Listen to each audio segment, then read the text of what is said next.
السلام علیکم ورحمۃ اللہ وبرکاتہ۔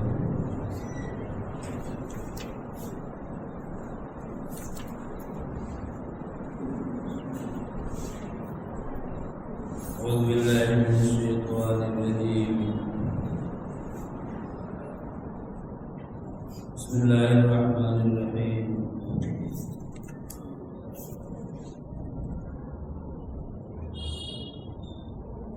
ان المتقین فی جنات وعیون آخذین ما آتاهم ربهم انہم کانوا قبل ذلک محسنین كانوا قليلا من الليل ما يهجعون وبالأسحار هم يستغفرون۔ دینی بھائیوں، آج آپ نے 27واں پارہ سنا ہے تراویح کی نماز میں، اور 26ویں پارے کا بھی تھوڑا سا حصہ حیثیت سے آپ نے سنا ہے۔ سورہ ذاریات سے آج کی تلاوت شروع ہوئی ہے۔ اللہ رب العزت نے اس سورت میں، سورہ ذاریات کے اندر، اللہ تعالی نے پرہیزگاروں، متقیوں کا تذکرہ کیا ہے۔ ان کے لیے اللہ تعالیٰ کے یہاں کیا انعام ہے، کیا بدلہ ہے، اور وہ پرہیزگار لوگ، ان کی صفت کیا ہے، کس طرح یہ لوگ ہوتے ہیں۔ اللہ نے اس چیز کو بتایا ہے۔ اللہ نے فرمایا کہ المتقین فی جنات وعیون، پرہیزگار لوگ جو اس دنیا میں تقوی کی زندگی گزارتے ہیں، وہ باغات میں اور چشموں میں ہوں گے۔ آخذین ما آتاہم ربہم، ان کے پروردگار نے ان کو جو عطا کیا ہے اس کو وہ لیے ہوں گے۔ اور ایسا کیوں ہوگا؟ اس لیے کہ وہ اس سے پہلے محسن تھے، اچھے تھے، نیکوکار تھے اس بنیاد پر۔ اور ان کی صفت کیا بتائی؟ کانوا قلیلا من اللیل ما یہجعون، وہ رات میں کم سوتے تھے۔ ایسا نہیں کہ پوری رات سوتے رہے، رات میں وہ کم سوتے۔ اب کم سوتے تو کیا کرتے؟ وبالاسحار هم یستغفرون، آخری پہر میں، رات کے آخری حصے میں وہ اٹھ کر کے استغفار کرتے تھے، اپنے رب کے حضور کھڑے ہو جاتے، رب کی عبادت کرتے، اس سے دعائیں مانگتے، دعا کرتے اس سے۔ اور فی اموالہم حق للسائل والمحروم، اور ان کے مالوں میں دوسروں کا بھی حق، مانگنے والوں کا حق، جو محروم لوگ ہیں ان کا حق، تمام چیزیں ہیں۔ اللہ نے متقیوں کی صفات بیان کی، اور ان کا بدلہ کیا ہے؟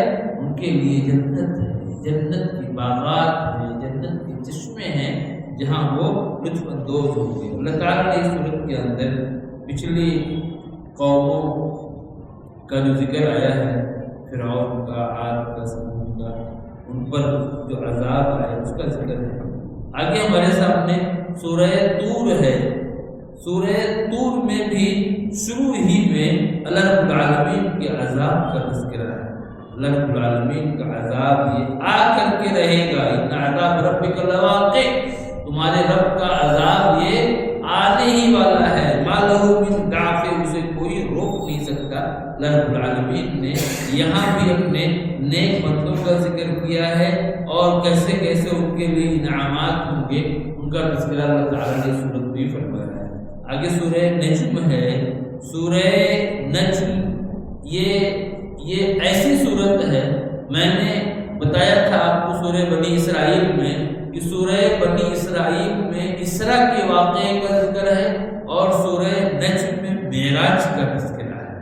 معراج کا ذکر یہاں پر سورہ نجم میں ہے، اور یہ سورہ نجم یہ مکی صورت ہے، بلکہ یہ پہلی صورت ہے سورہ نجم جس میں آیت سجدہ نازل ہوئی۔ آیت سجدہ سب سے پہلے اسی صورت میں نازل ہوئی۔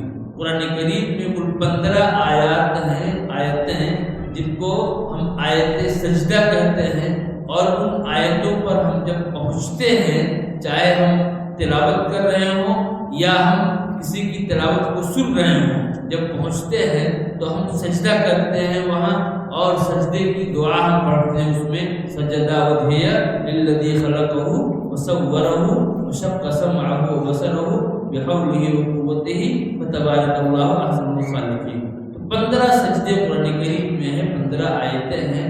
اس صورت میں اخیر میں جو سجدہ ہے آیت سجدہ، یہ سب سے پہلے یہ آیت سجدہ نازل ہوئی، اور آپ دیکھیے اس صورت کے ٹاپک کو، اس کے مضمون کو اللہ رب العالمین نے کس انداز میں بیان کیا ہے کہ جب نبی اکرم صلی اللہ علیہ وسلم نے اس کی تلاوت کی، اور جس مجمع میں اس کی تلاوت کی تھی، جن لوگوں میں ان میں مسلمان بھی تھے اور مشرکین بھی تھے، اور جب تلاوت کرتے کرتے کرتے اخیر میں جب آیت سجدہ پر پہنچے تو مشرکین پر ایسا اثر ہوا ان آیات کا، اس صورت کا، کہ وہ بھی سجدے میں چلے گئے۔ ایسا نہیں کہ انہوں نے ایمان قبول کر لیا تھا، نہیں، بلکہ اس طرح سے یہ صورت ان کے دلوں پر ایسے اتر رہی تھی کہ اخیر میں جب نبی پاک سجدے میں گئے، صحابہ گئے، تو وہ بھی سجدے میں چلے گئے تھے۔ یہ صورت ہے سورہ کریمہ، سورہ نجم۔ اللہ رب العالمین نے اس صورت کے اندر اللہ تعالیٰ نے کس طرح سے بیان کیا ہے اپنی ایک انسان کے تعلق سے، اور اسی طریقے سے ایک اللہ رب العالمین نے کیسے انسانوں کو پیدا کیا ہے، اور تمام چیزوں کو اللہ تعالیٰ نے بیان کیا ہے اس صورت کے اندر۔ اور نبی اکرم صلی اللہ علیہ وسلم جو معراج پہ گئے تھے اس کا بھی ذکر اللہ رب العالمین نے اس صورت میں کیا ہے۔ آگے ہمارے سامنے سورہ قمر ہے، سورہ قمر ہے، اس صورت میں نبی اکرم صلی اللہ علیہ وسلم کے ایک معجزے کا ذکر ہے، اور وہ معجزہ کیا ہے؟ معجزہ شق قمر، چاند کے 2 ٹکڑے ہونے کا معجزہ ہے۔ اللہ تعالیٰ نے یہاں اس چیز کو بیان کیا ہے، اقتربت الساعۃ وانشق القمر، تو اس معجزے کا ذکر کیا گیا ہے۔ اور حدیث میں یہ چیز ثابت ہے کہ نبی اکرم صلی اللہ علیہ وسلم نے دعا کی، اور چاند کے 2 ٹکڑے ہوئے، ایک ٹکڑا پہاڑ کے اس طرف اور دوسرا ٹکڑا پہاڑ کے اس طرف۔ اللہ رب العالمین نے اس چیز کو یہاں پر ذکر کیا ہے۔ صحیح مسلم کی روایت ہے کہ آپ نے دیکھا تو فرمایا کہ اللہم اشہد، یہ چیز ہے، تو اس کا ذکر اللہ رب العالمین نے یہاں پر کیا ہے۔ اور جو گزشتہ قومیں ہیں ان پر جو عذاب آیا، اللہ رب العالمین نے اس کو بھی ذکر کیا ہے، ان کی جو سرکشی تھی، جو مجرم لوگ ہیں جو اس دنیا کے اندر جرائم کی زندگی گزارتے ہیں، ان کے لیے کیسے دردناک عذاب ہے، اللہ نے اس کو بیان کیا ہے۔ آگے سورہ رحمان ہے، سورہ رحمان میں اللہ رب العالمین نے اپنی نعمتوں کو شمار کیا، اللہ کی نعمتیں، اللہ رب العالمین نے ان نعمتوں کو یاد دلایا ہے اس سورت کے اندر، اور جگہ جگہ یہ فرمایا فَبِأَيِّ آلَاءِ رَبِّكُمَا تُكَذِّبَانِ، تم اپنے رب کی کن کن نعمتوں کو جھٹلاؤ گے، کن کن نعمتوں کو۔ پوری صورت، اس پوری صورت میں اللہ رب العالمین کی قدرت، اللہ رب العالمین کی طاقت اور اللہ رب العالمین کی نعمتیں، ان تمام چیزوں کا اللہ تعالیٰ نے یہاں پر ذکر کیا ہے۔ اور یہ واحد صورت ہے، یہ تنہا وہ صورت ہے جس میں اللہ رب العالمین نے انسانوں کے ساتھ ساتھ جنوں کو ہی مخاطب کیا ہے۔ مختلف طرح کی نعمتوں کا اللہ نے یہاں پر ذکر کیا ہے، انسان کی پیدائش کا، ایسے ہی انسان کو اللہ نے جو علم دیا اس نعمت کا بھی ذکر کیا ہے، اور مختلف انداز کی نعمتیں ہیں۔ اور حقیقت تو یہ ہے میرے بھائیوں کہ ایک انسان اللہ رب العالمین کن کن نعمتوں سے فائدہ اٹھا رہا ہے اس کو وہ شمار نہیں کر سکتا، گن نہیں سکتا۔ خود ایک انسان اپنے جسم کے اندر اگر دیکھ لے تو کیسی کیسی نعمتیں اللہ رب العالمین ہیں۔ جسم کا ایک پارٹ بھی اگر ایک انسان کا کسی وجہ سے اگر وہ بیکار ہو جائے تو دنیا کی کوئی طاقت نہیں ہے، کوئی طاقت نہیں ہے جو اس کو اسے دے سکے۔ آپ دیکھیے تو صحیح، ایک چھوٹا سا پارٹ ہے ایک انسان کی باڈی کا، وہ کیا ہے؟ کڈنی ہے، چھوٹا پارٹ ہے لیکن بہت ہی امپورٹنٹ ہے ایک انسان کے جسم کے لیے۔ آج سائنس نے اتنی ترقی کی لیکن آج بھی سائنس کی یہ مجال نہیں ہے کہ وہ اس کڈنی کو بنا سکے۔ چنانچہ ایک ڈاکٹر جو کڈنی اسپیشلسٹ تھا، اس ڈاکٹر سے ایک بار کسی نے پوچھا اس ڈاکٹر سے پوچھا، بھئی ڈاکٹر صاحب آپ لوگ جو یہ کرتے ہیں کہ ایک انسان کی کڈنی کو نکال کر کے دوسرے انسان کے جسم میں لگاتے ہیں، جس کی کڈنی فیل ہو گئی ہے اب اس کے جسم میں دوسرے کڈنی کو آپ لگاتے ہیں، تو ایک میں سے نکالنا دوسرے میں لگانا یہ تو بہت لمبا کام ہے، تو ایسا کیوں نہیں کرتے؟ جب سائنس اتنی ترقی کر گئی تو آپ لوگ کڈنی ہی کیوں نہیں بنا لیتے؟ جب اس سے یہ سوال کیا گیا تو ڈاکٹر نے کہا کہ دیکھیے، پہلی بات تو یہ ہے کہ سائنس کتنی بھی ترقی کر گئی ہو، اس کی تمام تر ترقی کے باوجود کڈنی کو بنانا یہ بہت ہی مشکل کام ہے، بہت مشکل کام ہے، اس کو بنایا نہیں جا سکتا ہے، یہ انتہائی ڈیفیکلٹ چیز ہے، یہ اس کو بنایا نہیں جا سکتا ہے۔ اور اگر کیوں نہیں بنا سکتے؟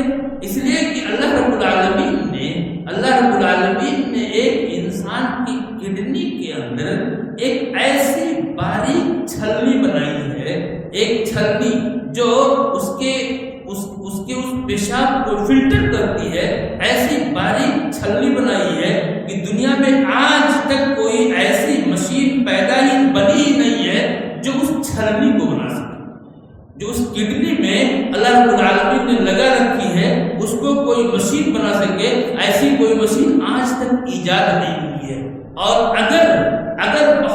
اگر اس کے لیے کوشش بھی کی جائے، محنت بھی کی جائے بنانے کی، تو اس پر اربوں روپے خرچ ہوں گے، اور اگر یہ اربوں روپے خرچ کر کے ایک انسان اس چھلنی کو بنا بھی لے جائے جو اللہ نے کڈنی میں لگایا ہے، تو اس کے بعد ایک اور چیز ایسی ہے جو انسان کے بس میں ہے ہی نہیں، اور وہ کیا ہے کہ اللہ رب العالمین نے انسان کے لیے ایک دماغ رکھا ہے، انسان کی کڈنی میں ایک دماغ رکھا ہے، اور اس دماغ کے ذریعے سے وہ فیصلہ کرتا ہے کہ انسان کے جسم میں کتنا پانی روکنا ہے اور کتنا پانی جسم کے باہر جو ہے اس کو نکالنا ہے۔ یہ فیصلہ وہ دماغ کرتا ہے جو کڈنی میں رکھا گیا ہے، ایک انسان کی باڈی کے حساب سے، ایک انسان کے ویٹ کے حساب سے، اس کے موٹاپے اور پتلاپن کے حساب سے وہ فیصلہ کرتا ہے کہ کتنا پانی اس کے جسم میں رہنا چاہیے اور کتنا پانی باہر نکلنا چاہیے۔ یہ فیصلہ جو ہے جو وہ کرتا ہے، جو وہ پارٹ جس کو ہم دماغ کہتے ہیں کڈنی کا، اس کو بنانا کسی انسان کے بس میں ہے ہی نہیں۔ کتنے بھی اگر وہ انسان اربوں خرچ کر کے وہ چھلنی بنا لے تو اس دماغ کو کوئی بنا نہیں سکتا۔ یہ رب کائنات کی قدرت ہے، یہ رب کائنات کی قدرت ہے، یہ اس ڈاکٹر کا اعتراف ہے جو کڈنی اسپیشلسٹ ہے۔ ایک چھوٹے سے پارٹ کی بات ہے، ایک انسان رب کی کتنی نعمتوں کا انکار کرے گا؟ یہ اللہ نے اسی چیز کو یاد دلایا ہے۔ اور پھر جنت کی نعمتوں کا ذکر کیا ہے، جنت کی نعمتوں کا ذکر کیا ہے۔ جنت میں ایک انسان کے لیے کیسی نعمت ہے، کیسی اللہ اکبر، کیسے میوے فروٹ ہوں گے، اور کس طرح سے بیٹھنے کے لیے صوفے ہوں گے ان کے لیے۔ یہ دنیا کے صوفے نہیں، کسی بڑے منسٹر کے یہاں پہنچے اس کے صوفوں کو دیکھ کر کے آدمی پریشان ہو جاتا ہے، کتنا اچھا بنایا ہے، کیسے ہے۔ لیکن اللہ رب العالمین جو صوفے لگائے گا اپنے نیک بندوں کے لیے، اس کا ذکر یہاں پر ہے۔ اور اس کے علاوہ اس کے اندر جو حوریں ہوں گی جنت کے اندر، کس طرح سے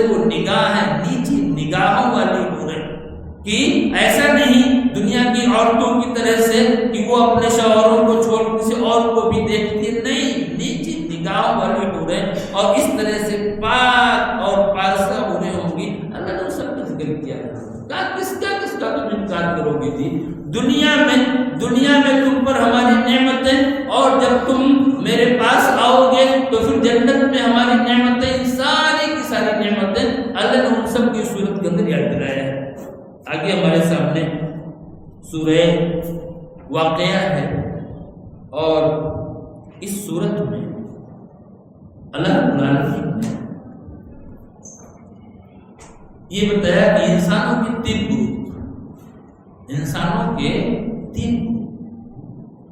اور ایک تو اصحاب الیمین،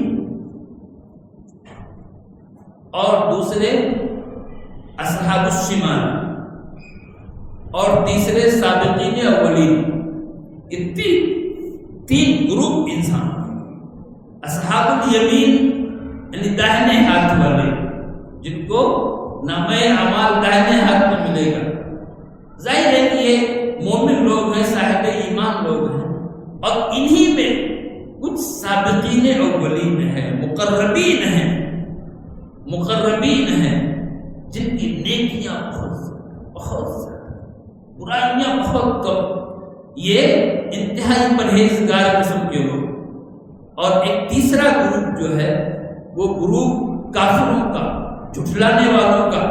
اللہ رب العالمین نے ان تینوں کا تذکرہ کیا ہے، ان تینوں کا، اور ان تینوں کے ساتھ کیا معاملہ ہوگا اللہ نے اس چیز کو بیان کیا، جنت یعنی میدان محشر میں، اور اس کے بعد پھر موت کے وقت ان تینوں کی موت کیسے آتی ہے اللہ نے اس کو بھی بیان کیا۔ مقربین جو ہیں، جو مقربین ہیں، اللہ کے بہت مقرب بندے، اور ان مقربین کے بارے میں اللہ نے فرمایا کہ پچھلے لوگوں میں تو یہ زیادہ ملیں گے، پہلے لوگوں میں زیادہ ملیں گے، لیکن بعد کے لوگوں میں یہ کم ملیں گے۔ اور اصحاب الیمین جو ہے یہ پہلے لوگوں میں بھی زیادہ ہیں اور بعد والوں میں بھی زیادہ ہیں۔ تو اللہ رب العالمین نے ان تینوں کی موت کا بھی تذکرہ کیا ہے کہ ان کی جب موت آئے گی تو اس وقت کیا کیفیت ہوگی ان تینوں کی، اللہ نے اس کو بیان کیا ہے۔ جو مجرم لوگ ہیں، کافر ہیں، اللہ کی آیات کو جھٹلانے والے، ان کی موت آئے گی تو کیسے ان کا انجام ہوگا، اللہ نے اس چیز کو یہاں پر بیان کیا ہے، اس کو بہت ایسے انداز میں ذکر کیا ہے، اس پر ایک انسان کو غور کرنے کی ضرورت ہے، اور ایسی زندگی گزارنے کی ضرورت ہے کہ اس زندگی کی وجہ سے ایک انسان کی موت اچھی حالت میں آئے۔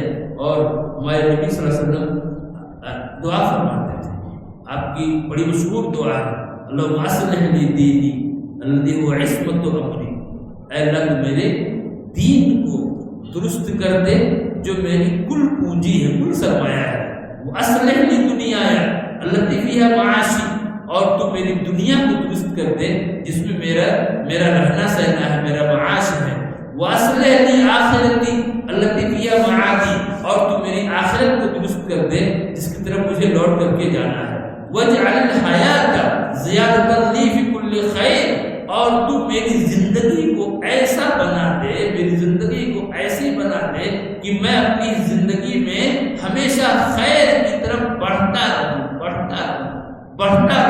رکنا نہیں، بڑھتا رہوں۔ آج جتنی نیکیاں ہیں کل اس میں اور بڑھوتری ہو جائے، کل جتنی ہے پر آگے اس میں اور بڑھتا رہوں۔ اور وَاجْعَلِ الْمَوْتَ رَاحَةً لِّي مِن كُلِّ شَرٍ، اور تو موت کو میرے لیے ہر تکلیف سے راحت کا ذریعہ بنا دے۔ جب میری موت آئے تو میری ساری کی ساری تکلیفیں میری موت کے ساتھ ختم ہو جائیں۔ یہ دعا تھی میرے نبی صلی اللہ علیہ وسلم کی۔ تو ہمیں ظاہر ہے کہ اس کے لیے محنت کرنی ہے، ایسی زندگی گزارنی ہے جو رب چاہی زندگی ہو، ایسی زندگی جیسی زندگی ہمارا رب ہم سے چاہتا ہے۔ اگر ہم نے یہاں اس دنیا کے اندر رب چاہی زندگی گزار دی تو پھر آخرت میں ہمارے لیے من چاہی زندگی ہے، آخرت میں من چاہی زندگی ہے، جیسا چاہیں گے رہیں گے۔ لیکن اگر یہاں ہم نے من چاہی زندگی گزاری، اپنی چاہت کے مطابق، اپنی خواہش کے مطابق زندگی گزاری، پھر آخرت میں بہت مشکل زندگی ہے۔ اللہ تعالیٰ ہم سب کی حفاظت فرمائے۔ آگے ہمارے سامنے سورہ حدید ہے، اس میں بھی اللہ رب العالمین نے بہت ساری تعلیمات دی ہیں، اور یہ صورت سورہ واقعہ بھی بہت ہی اہم صورت ہے، اور یہ باتیں جو بیان کی گئی ہیں، یہ باتیں ظاہر ہے کہ قرآن کریم کی باتیں ہیں، اللہ رب العالمین نے یہ باتیں فرمائی ہیں، اس لیے ہمیں ان کو اپنے دل میں اتارنے کی ضرورت ہے اور ان کے مطابق زندگی گزارنے کی ضرورت ہے۔ اگر ایک انسان اس کتاب کو قرآن کریم کے مطابق اپنی زندگی کو ڈھال لے تو ایسا انسان یہ بہت ہی خوش نصیب انسان ہے، بہت خوش نصیب انسان ہے۔ اور جس انسان نے اس قرآن کو چھوڑ کر کے کسی اور طریقے پر اپنی زندگی کو ڈھالا تو ایسے انسان کے لیے بہت وعیدیں ہیں اور بہت ہی زیادہ اس کے لیے ناکامی اور محرومی ہے۔ اس لیے یہ باتیں اس لیے بیان کی جاتی ہیں کہ ہم ان باتوں کو سن کر کے ہم اپنے رب کے شکر گزار بنیں، رب کا شکر ادا کرنے والے بنیں، اور رب کی نعمتوں کی قدردانی کرنے والے بنیں، اور اللہ رب العالمین کے احکام کو فالو کرنے والے بنیں۔ یہی مقصد ہے دراصل ان باتوں کو بتانے کا اور ان کو سنانے کا، کہ ہمارے دل نرم ہو جائیں اور ہمارے دل اللہ کی طرف مائل ہو جائیں، جھک جائیں، اور اللہ رب العالمین کی تعلیمات کو، اس کی باتوں کو قبول کریں۔ اللہ تعالیٰ ہم کو، آپ سب کو اس کی توفیق ارزانی فرمائے، اور ہمارے اندر جو بھی کمیاں ہیں ان کو دور فرمائے۔ آمین۔